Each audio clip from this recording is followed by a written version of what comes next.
எண்ணும் எழுத்தும்.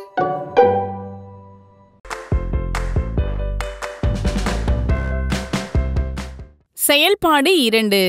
அலகினை இனமாற்றுதல். இச்செயல்பாடானது 4 மற்றும் 5ஆம் வகுப்பு மாணவர்களுக்கானது. கருத்துருவாக்க தருணம் பகுதியில் 4ஆம் வகுப்பு மாணவர்களை ஒரு குழுவாகவும் 5ஆம் வகுப்பு மாணவர்களை மற்றொரு குழுவாகவும் பிரிக்கணும். ஒவ்வொரு குழுவிற்கு முன்னால் தரையில் 1 மீட்டர் அளவுள்ள கோட்டினை வரைந்து 10 சென்டிமீட்டர் 100 மில்லிமீட்டர் என எழுதிய பட்டைகளை கொடுத்து கோட்டின் மேல் வரிசையாக அடுக்க செய்து 1 மீட்டர் என்பது 100 சென்டிமீட்டருக்கு சமம் என்பதையும் கூடவே 1 மீட்டர் என்பது 1000 மில்லிமீட்டருக்கு சமம் என்பதையும் உணரச் செய்யணும்.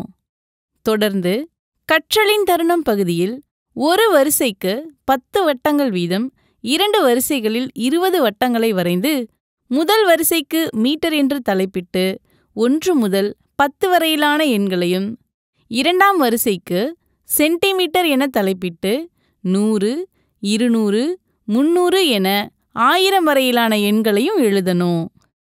3 மீட்டரை சென்டிமீட்டராக்குக என்று ஆசிரியர் கூறும்போது மாணவர் 1, 2, 3 என குதித்து 3ஆவது வட்டத்தில் நின்று 3 மீட்டர் என்பது 300 சென்டிமீட்டர் என்று கூறணும்.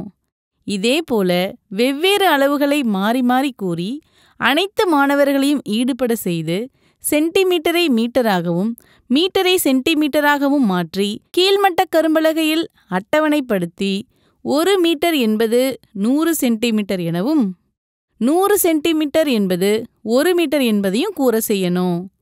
5ஆம் வகுப்பு மாணவர்களுக்கு மேலும் 10 வட்டங்களை வரைந்து அதில் 1000, 2000 முதல் 10,000 என குறித்து மீட்டரை மில்லிமீட்டராகவும் மில்லிமீட்டரை மீட்டராகவும் இனமாற்றுவதை அறிமுகப்படுத்தணும்.